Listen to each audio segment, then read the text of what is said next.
안녕하세요. 아침의 광장 손지민입니다. 대구 변호사 사무실 방화 참사가 일어난 지 어느덧 1년이 지났습니다. 그간 재발 방지 대책이 논의되고 일부 시설도 보완이 됐지만 여전히 현장에서는 불안감이 크다고 합니다. 지난주 금요일에 열린 일주기 추모식에서는 보복 범죄를 막자는 목소리가 강조됐는데요. 오늘 두 기자의 시선에서 사건을 돌아보고 해결 못한 과제들도 짚어봅니다. 6월 10일 월요일입니다. 아침의 광장, 오늘도 시사 비타민 알차게 챙겨드립니다. 먼저 이 시각 교통 상황과 날씨 알아보죠. 서유리 리포터. 네, 먼저 고속도로 상황입니다. 경부고속도로 서울 방향 금호분기점 140km 지점에서 칠곡분기점 부근 145km 지점까지 5km 구간 정체되고요. 중앙고속도로 춘천 방향 동명동호 부근 116km 지점부터 다부터널 125km 지점까지 일대 9km 구간 답답한 흐름 보입니다. 이어서 시내도로 살펴봅니다. 월배로 진천내거리에서 유천내거리 방향 지정체되고 있고 옥산로 북구청 내거리에서 원대오거리 방향 원대오거리 신호 2번에 지납니다. 팔달로 팔달교에서 신천대로 상동교 방향은 우회전 진입하는 지점 가장자리 차로에 고장차 정차 중이고요. 명덕로 계명내거리에서 명덕내거리 방향 신호 주기에 따라 밀림과 풀림 반복합니다. 끝으로 날씨입니다. 오늘 대구와 경북은 구름 많겠고 대기 불안정으로 인해 오늘 낮부터 밤사이 소나기 내리는 곳 있겠습니다.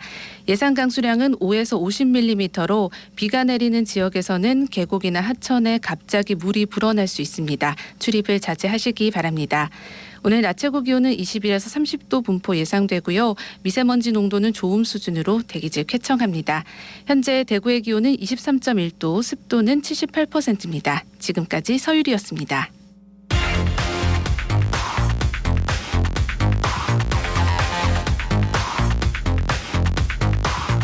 빠르고 정확하게, 명쾌하고 날카롭게 대구 경북의 오늘을 보는 KBS 대구 아침의 광장과 함께하고 계십니다.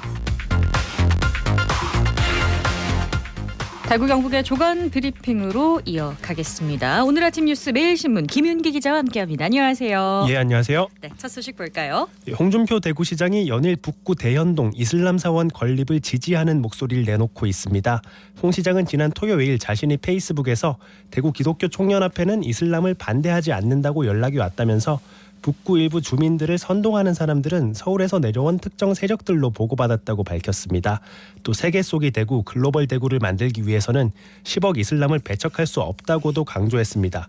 홍 시장은 지난달 27일에도 이슬람에 대한 편견과 오해를 거둬야 한다는 취지의 게시물을 올리는 등 최근 공개적으로 갈등을 마무리 지으려는 모습을 보이고 있습니다. 네, 이 조율에 적극적인 모습을 보이는 게 그 두바이랑 싱가포르 다녀온 뒤에 바뀐 모습이거든요. 시민들 반응은 어떻습니까? 사원 건립을 지지하는 시민단체들은 환영의 목소리를 냈습니다. 이들은 대구시장이 다양한 종교를 존중해야 한다고 적극적으로 입장을 드러낸 것은 반길 일이라면서 다만 시장이라면 메시지에서 그칠 게 아니라 갈등이 마침표를 찍을 수 있는 정책도 함께 제시해야 할 것이라고 짚었습니다. 반면 사원 건립에 반대하는 주민들은 홍 시장 규탄 기자회견을 예고하는 등 홍 시장에 대한 비판을 이어갔습니다. 네, 시야를 넓히고 온 만큼 홍 시장이 좀 정책적으로도 변화된 모습 보여줬으면 좋겠다는 생각하게 되네요. 다음 소식 볼까요? 경북 경산이 한 아파트 단지 철제 흔들 의자 기둥이 부러지면서 주변에 있던 초등학생 한 명이 숨졌습니다. 아주 충격적이었습니다. 예, 사고는 지난 토요일 오후 3시 30분쯤 경산 중산동 어느 아파트 놀이터에서 벌어졌습니다. 소방당국은 구조물 아래에 깔린 A군을 구조했으나 이미 심정지 상태였고 병원에서 사망 판정을 받았습니다. 함께 있던 여학생 한 명도 병원에서 치료를 받았습니다. 저는 놀랬던 게 이게 오래된 아파트가 아니더라고요. 사고가 난 아파트는 이제 입주 2년이 지난 신축 아파트입니다. 그래서 아파트 주민들도 어처구니 없는 참변에 철저한 원인 규명을 촉구하고 있습니다. 이 아파트 놀이터 4곳은 사고 이후에 모두 폐쇄됐고요. 경찰은 부실 시공 여부를 포함해서 어린이 놀이시설 안전관리 규정 준수 여부를 철저하게 살펴볼 방침입니다. 네, 가장 안전해야 할 놀이터에서 이런 일이 발생했다는 게 참 충격적이고 안타깝습니다. 다음 소식 보죠. 지난 3월 대구에서 추락사고 이후 2시간 넘게 진료 가능한 응급실을 찾다가 10대가 사망했던 사건 기억하실 텐데요. 네. 지난달 30일에는 경기도 용인에서 교통사고를 당한 70대가 수술이 가능한 병원을 못 못 구하면서 2시간 만에 숨졌습니다. 이렇게 개선되지 못하고 있는 응급실 뺑뺑이 사태 해결책으로 정부가 응급실과 권역외상센터에 대한 재정 지원책을 검토 중이라고 합니다. 어제 기획재정부는 응급실과 권역외상센터 등 응급의료시설을 늘리고 내년 예산안에 재정 지원안을 반영하는 방안과 건강보험 재정을 활용해 특별수가를 설정하는 방안을 검토하고 있다고 밝혔습니다. 네, 정부가 이제서야 좀 문제 핵심을 파고든 것 같습니다. 예, 너무 낮은 수가 때문에 그동안 환자를 받을수록 적자를 보는 병원 입장에서는 응급실이나 권역외상센터 운영에 소극적일 수밖에 없었습니다. 인력난에도 불구하고 의료진을 추가 채용할 수 있는 여건도 안 됐는데요. 이송체계를 정비하거나 의료기관의 일방적인 책임을 지우는 것보다는 근본적인 해결책이 될 수 있을 걸로 보입니다. 네, 미봉책이 아닌 시스템 개선을 기대해 보겠습니다. 다음 소식은요. 정부가 의사인력 확충에도 나섭니다. 보건복지부는 대한의사협회와 의대 정원, 증원 논의를 시작하기로 합의했는데요. 정부와 의협은 필수 의료와 지역 의료 강화를 위해 의사인력 확충 방안을 논의하기로 했다면서 의대 정원을 수도권을 제외한 지역의대를 중심으로 확대할 건지 또 의대 신설 가능성도 함께 논의할 것인지 얘기를 나눠볼 전망입니다. 네, 이 의대 정원 늘리는 건 찬반이 좀 있는 논란거리였기 때문에 앞으로 어떻게 될지 좀 지켜봐야 되겠는데 일단 정원은 어느 정도로 확대할 예정인가요? 예, 의대 정원은 2006년부터 17년째 3,058명으로 동결돼 있는데요. 네. 확대된 의대 정원은 2025학년도 입시부터 반영될 전망입니다. 일각에서는 의학분업 당시 줄인 정원 351명을 되돌리거나 500명 정도를 늘릴 것이란 관측이 나옵니다. 지역의료 강화를 표방하고 있다는 점에서 정원은 비수도권을 중심으로 늘어날 걸로 보이는데요. 네. 연구 중심 의대를 표방하는 포항 포스텍 의대 설립이나 의료 취약 지역인 경북 북부권 의대 신설에 대한 기대감이 커지는 부분입니다. 네, 우리 지역에서 좀 기대감을 가져볼 만한 시점인데요. 근데 이게 또 중요한 게 흉부외과 같은 필수 의료 인력 증원으로 연결될지가 좀 관건이잖아요. 예, 말씀대로 단순히 정원만 늘리는 게 필수 의료 인력 증원으로 직결되는 건 아니고 네. 여전히 특정 진료 과목 선호 현상이 벌어질 수 있을 걸로 보입니다. 의협은 진료 시에 법적 안정성을 보장하고 적절한 경제적 보상이 이루어지는 방안을 함께 마련해야 한다고 강조했습니다. 맞습니다. 마지막 소식 하나 더 볼까요? 예, 모바일 소개팅 앱에서 여성 행세를 하면서 상대방이 돈을 가로챈 20대 남성 A씨가 벌금형을 선고받았습니다. 대구지방법원에 따르면 A씨는 인터넷에서 검색한 여성 사진을 소개팅 앱에 자신인 것처럼 올려두고 여성 행세를 해왔습니다. A씨는 이렇게 자신에게 호감을 보인 남성 B씨에게 자신이 벌금을 내야 하는데 돈을 빌려주면 바로 갚겠다면서 550만 원을 가로챈 혐의로 기소됐습니다. 정작 A씨에게 내야 할 벌금 따위는 없었고요. 이미 같은 수법이 범죄로 처벌받은 후 누범 기간에 있었습니다. 네, 인터넷 사기 조심하셔야겠습니다. 오늘 아침 뉴스 매일신문 김윤기 기자와 함께했습니다. 고맙습니다. 감사합니다. 저는 건설 현장에서 일하고 있는 이상균이라고 합니다. 지금 30년 조금 지난 시점이고요. 처음에는 부동산 개발 쪽으로 취업을 했는데 또 시공 쪽에 관심이 생기고 또 적성에 맞아서 지금까지 하고 있습니다. 아파트 이렇게 공사를 하다 보면 건물을 봤을 때 첫눈에 앉아 각진 부분만 먼저 이렇게 눈에 띄는 이런 경우가 좀 많이 있습니다. 다른 집 갔을 때 이 집은 마감이 잘 됐네, 좋은 자재를 썼네, 이런 쪽으로 많이 눈이 가지. 건축이라는 것은 완공품이 계속 남아있으니까 내가 언제 어디서든 볼 수 있고 또 이렇게 제일 보람될 때는 준공이죠. 좀 힘든 점이나 하면은 일단 외부에 노출돼 있으니까 여름은 덥고 겨울은 춥고 또 시설 자체가 아직까지는 좀 열악하고 하다 보니까 그럴 때 조금 힘들고 작년보다는 올해가 더 더워질 것 같습니다. 현장 내에서도 폭염 대비 여러 방안을 지금 강구 중에 있습니다. 제일 중요한 거는 수분 섭취겠지요. 음료 종류 위치별로 여러 군데 많이 좀 배치를 하는 편이고요. 본격적으로 폭염이 시작되는 6월 중순 이후에는 제빙기라든가 그늘막, 그러고 요 근래 들어와서는 또 사회장을 또 설치하고 그래 작업 끝나고 또 중간에 전심 후에 샤워를 잠깐 한다든가 이런 식으로 하고 있습니다. 우리 지역에서 일하시는 건설 근로자 여러분 안전하고 건강한 현장이 되도록 아자아자 화이팅!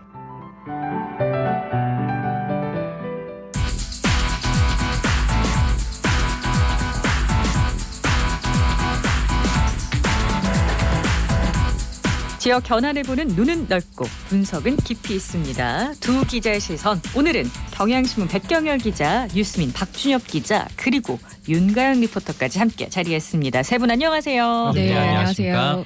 네, 지난주 금요일 대구 변호사 사무실 방화 참사 1주기 추모식이 열렸습니다. 아, 이게 벌써 1년이나 지났나라고 생각이 들 만큼 좀 1년 전 기억이 생생하거든요. 사건을 다시 한번 정리를 해볼까요? 네, 지난해 6월 9일 오전 10시 55분쯤 대구지방법원 인근 한 변호사 사무실에 50대 남성이 불을 질렀습니다. 이 불로 방화범 천 씨를 포함해 변호사 1명과 직원 5명 등 7명이 숨졌고요. 같은 건물에 있던 50여 명이 연기를 흡입하는 등 부상을 입었습니다.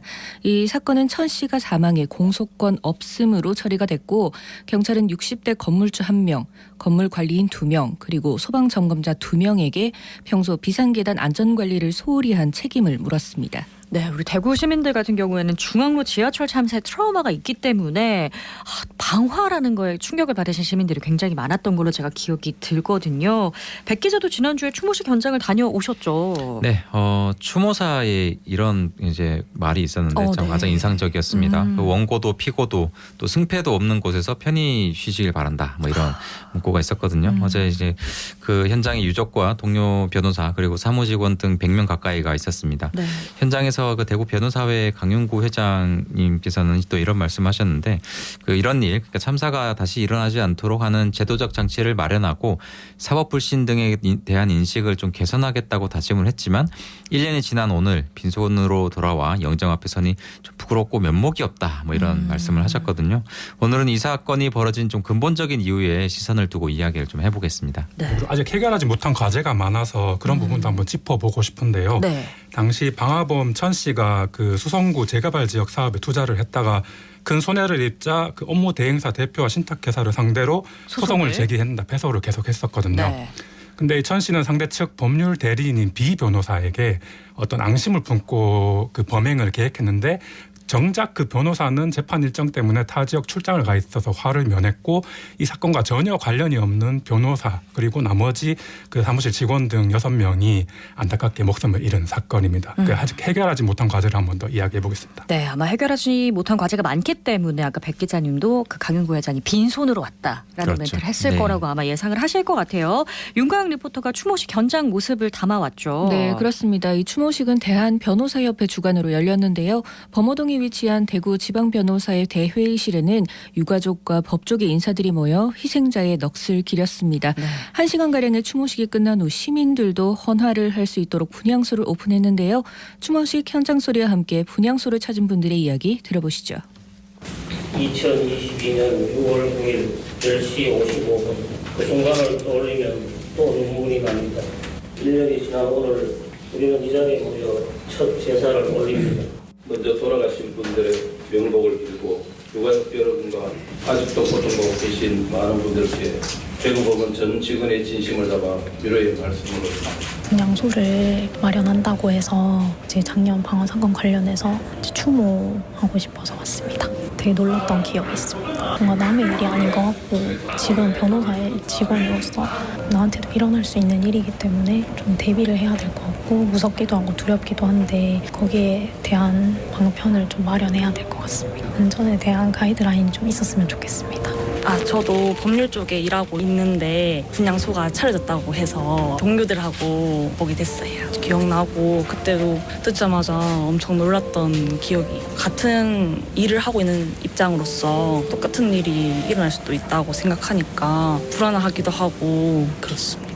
이런 일이 일어나지 않기 위해서는 출입 제한을 좀 두거나 물품 소지에 대한 그런 체크를 좀 하고 변호사님과 이제 만날 수 있도록 하는 게 좋을 것 같아요. 이 사건이 벌써 1주기가 되었는데 많은 사람들이 잊지 않고 계속 기억했으면 좋겠어요.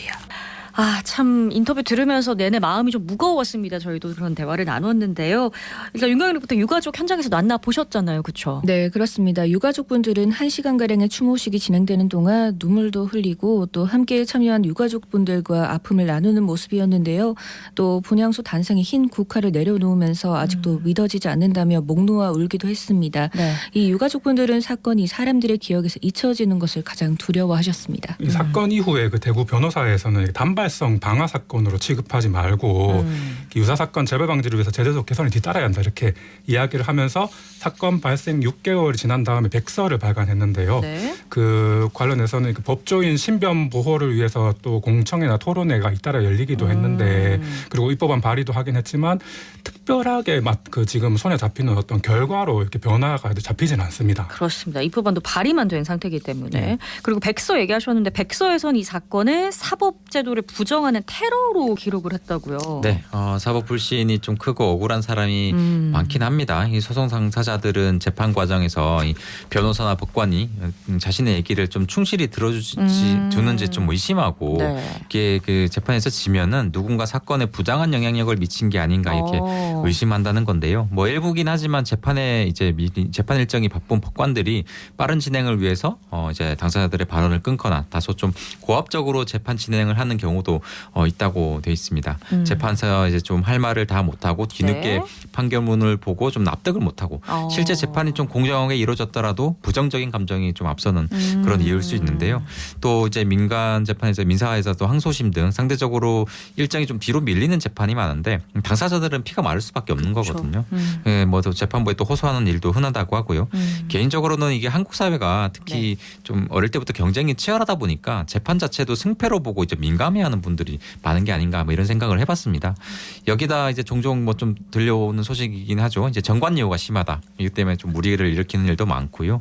이러한 사법 불신이 좀 보복 범죄로 이어질 가능성에 대해서도 좀 충분히 고민해 볼 지점이 아닌가 싶습니다. 재판은 승패로 여긴다는 점이 맞는 것 같고 그리고 뭐 사법 불신이나 보복 범죄가 이어질 가능성이 있는 점이 우려가 되고 있는데 그런 점을 해소하기 위해서 뭐 디스커버리 제도를 도입하자 이런 안이 또 나오긴 했었거든요. 이게 그러니까 그 어떤 재판에서 뭐 대결처럼 하기 전에 조정과 합의를 먼저 이렇게 하자는 그런 취지로 제도를 도입하자고 하는 건데 아직까지 이것도 특별한 그 어떤 결론이 나오지 않고 진전이 있고 좀 안 되는 진전이 안 되고 상황이죠. 있습니다. 그리고 정관예우 논란이나 법관 인력 증원 같은 걸 통해서 어떤 사법의 그 신뢰를 회복하자 이런 이야기가 나오고 있지만 이것도 특별히 답이 나오고 이게 있지 않습니다. 제도적으로 개선이 돼야 되는 문제인데 이게 하루 이틀 만에 해결될 수 있는 문제는 아니죠. 윤가영 리포터가 추모식 현장에서 만난 변호사들은 어떤 얘기를 하던가요? 네, 일단 현장에서 만난 변호사뿐 아니라 법률 사무소 이 종사자분들도 불안감은 여전했고 걱정도 참 많았습니다. 이 재발 방지를 위해서 제도적 안전장치 마련을 위한 입법이 무엇보다 필요하다고 했는데요. 이야기 들어보시죠.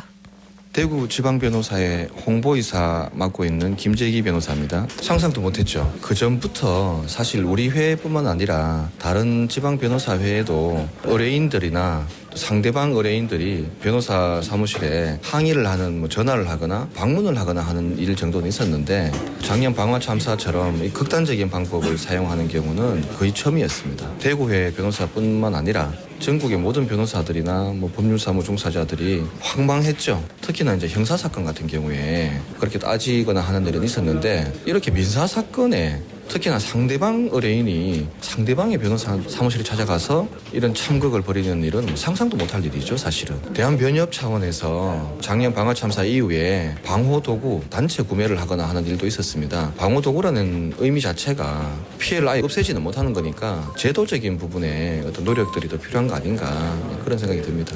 네, 안녕하세요. 저는 대한변협 사무총장을 맡고 있는 김동현 변호사라고 합니다. 다양한 의뢰인들께서 오시기 때문에 어떤 생각을 갖고 있으신지 그것을 맞춰드리는 게 이제 변호사 일을 하면서 굉장히 어려운 부분인데 이렇게까지 심각한 테러가 발생할 거라고는 됐습니다만 다른 많은 변호사님들께 말씀을 들어보면 그런 위험에 상당히 노출된 부분도 있다고 많이 얘기를 듣고 있습니다. 두 번 다시 이런 일이 일어나지 않도록 많은 국민들께서도 고민을 좀 해주셨으면 좋겠고 저희도 열심히 노력해서 야만적인 테러가 발생하지 않도록 그렇게 진행을 하였으면 좋겠습니다.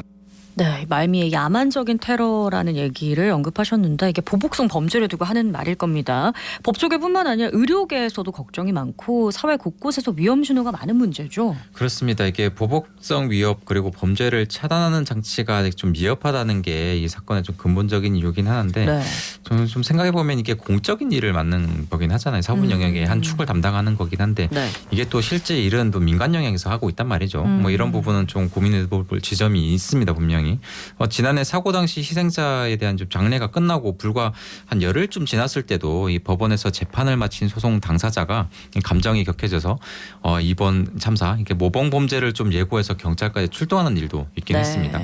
대한변호사협회가 참사 직후에 지난해 이제 회원들을 상대로 실시한 설문조사에서 응답자의 72%가 의뢰인이나 이제 소송 상대방 등으로부터 신변의 위협을 느낀다 뭐 이렇게 답을 하기도 했고요.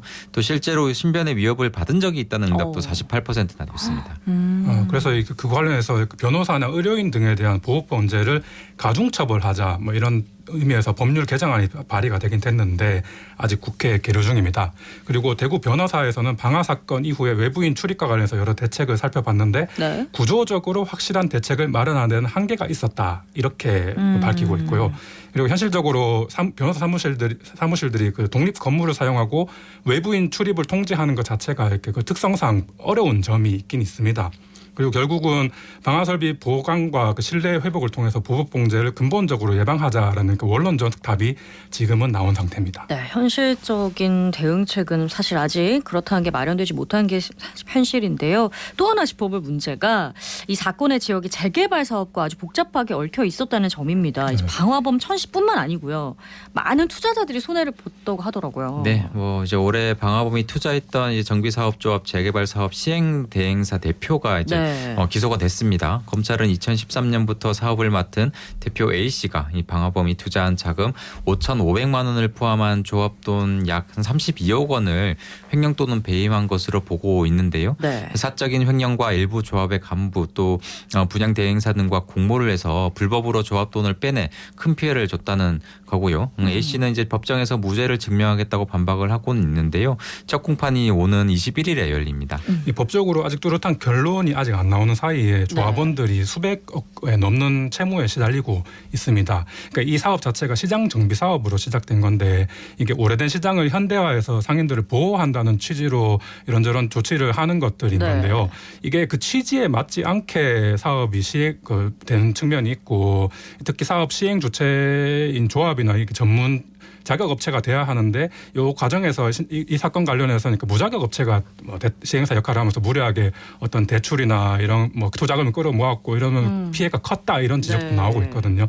그래서 이게 사업 취지가 상실된 구조적인 문제점이 있고 그리고 이 과정에서 이렇게 어떤 조치를 할 수 있는 행정 당국이나 그런 행정 당국 관리 감독 허술까지 더해져서 이게 시장 재개발 사업 한계를 좀 보인 사건이라서 이런 부분은 다시 한번 짚어볼 필요가 있습니다. 네, 이 무자격 업체가 되게 심각한 게 막 부동산 대행 서비스 같은 걸 하면서 수수료를 받아 챙겼더라고요. 그러면서 피해금이 눈덩이처럼 불어났고 지금 현재 그 시장이 어떤 상황이죠? 시황은 굉장히 좀 활성화가 전혀 안 되는 시장 상황이라고. 그리고 그 건물 자체도 제가 그 당시에도 가보고 했지만 분양도 그렇고 이게 이 문제가 그 중요한 거는 조합원들의 어떤 피해가 지금 계속 우려되는 게 중요한 건데 이 조합원들이 결국은 민간 개발했으면은 민간 분양이 많이 돼가지고 그 수익이 나야 되는 건데 그게 안 되고 있어가지고 계속 피해가 지금 걱정이 되고 있는 상태입니다. 그렇습니다. 공익사업의 취지가 무색해진 재개발 사업의 문제점에 대해서 아마 많은 분들이 공감을 하실 것 같은데요. 변호사 사무실 방화 참사 1주기 행사를 열면서도 실질적인 안전대책을 강화하는 움직임도 있나요? 네, 그렇습니다. 대구 변호사협회는 6월 9일을 법률사무소 안전의 날로 지정하고 매년 추모식과 안전행사를 진행하기로 했습니다. 이 실질적인 법 제정과 또 사회 전반의 안전대책을 만드는 노력도 계속될 거라고 했는데요. 이석화 대한변호사회 부협회장의 이야기 들어보시죠. 변호사뿐만이 아닐 겁니다. 우리 사회가 보면은 전문직에 대한 안전 예방책이 좀 미흡합니다. 관공서조차도 출입이라는 게 너무 통제가 잘 안 되고 있고 병원도 그렇고 법률사무소, 뭐 법원 어떤 출입에 대한 이제 공중이 이용하는 시설이라는 그런 인식이 너무 강해갖고 공중의 어떤 위험성에 대한 인식이 너무 부족한 것 같습니다. 그런 부분에 대해서 우리가 어떤 위험물질 반입이라든지 어떤 테러 위험이라든지 이런 거에 대해서 우리가 방비를 해나가는 그런 그런 노력들이 좀 필요할 것 같습니다. 우리 전체 사회 안전법이라든지 하는 그런 게 제정이 필요하다고 봅니다. 특히 이런 방화 참사라든지 테러라든지 이런 문제뿐만이 아니고 군중이 밀집한다든지 하는 이런 것에 대한 안전 대비에 대해서 우리가 그동안 너무 소홀히 해왔던 것 같습니다. 그런 걸 전체적으로 통합해서 안전을 추구할 수 있는, 예방할 수 있는 그런 법 마련이 필요하다고 봅니다. 저 참사를 당하면서 곤욕스러웠던 것 중에 하나가 권력이나 사법불신에 대한 불신이 얼마나 컸던지 시민들은 당할 만했으니까 당한 일 아니냐는 식으로 이제 매도하고 하는 그런 분위기도 있었습니다. 그럴 때마다 저희들 가슴이 찢어지는 것 같았고, 어떤 참사란 거를 원인을 비판하는 건 좋은데 참사가 일어났는데 거기에 대고 유족이나 당한 사람들의 어떤 폐부를 찌는 듯한 그런 시민의식들은 조금 자제해야 될 것 같고, 아픔은 늘 같이 함께하고 나눠주고, 거기에 그 아픔이 이제 그런 현상이 생긴 거에 대한 원인은 같이 분노하고 개선하고 하는 그런 좀 성숙된 시민의식 좀 보여주셨으면 하는 그런 바람입니다. 네, 대구 변호사 사무실 방화 참사 1주기를 맞아서 저희가 그 사건을 한번 되돌아봤는데요. 두 기자의 시선 오늘 한마디로 정리해 주시죠. 네, 뭐 이 사건이 이제 그 뭐 사법 불신이 일단은 원인이다. 뭐 백서에도 그렇게 적혀 있지만 그렇게 볼 수도 있겠지만 사실 이게 그 천 씨, 방화범 천 씨 같은 경우에는 소송 상대편 변호사 사무실을 노렸단 말이죠. 그리고 경찰 수사 과정에서 드러나긴 했는데 그 뭐 방화 도구도 챙겼지만 흉기도 챙겼습니다. 그러니까 일단 뭐 불특정 다수를 향한 어떤 범죄였다. 화풀이식의 문지화 범죄였다. 이렇게 볼 수가 있는 거거든요. 그래서 저는 오늘의 시선 한마디로 이렇게 정리를 해볼까 하는데 자신을 변호하는 방식이 폭력적이어서는 안 된다. 뭐 이렇게 좀 정리를 해보겠습니다. 네, 이 문제를 다시 한번 살펴보면 그러니까 두 가지 측면에서 살펴보면 사고 발생을 하지 않도록 해야 된다는 점에서 첫 번째가 있고, 두 번째는 사고가 발생했을 때 신속하게 조치를 해야 된다. 이 점이 있을 텐데요. 네. 그러니까 사고가 발생하지 않기 위해서는 이 사법 시스템의 전반적인 하나의 원인이 아니라 그러니까 그 사법 시스템의 신뢰를 회복할 수 있는 여러 가지 조치들이 동반되어야 되는 것이고요. 그러니까 발생을 했을 때 신속 조치를 할 수 있는 부분은 그러니까 안전장치를 확실히 해야 되는 건데 이게 그냥 안전장치가 자구적 노력으로 좀 더 확보를 해야 된다 수준이 아니라 좀 강제할 수 있는 방안을 고민을 해야 된다고 개인적으로 생각합니다. 네, 그렇습니다. 두 기자의 시선 백대천, 경향신문 백경길 기자, 뉴스민 박준혁 기자, 윤가연 리포터 함께했습니다. 고맙습니다. 감사합니다. 네, 오늘 아침의 광장이 준비한 소식은 여기까지입니다. 전 내일 다시 오겠습니다. 고맙습니다.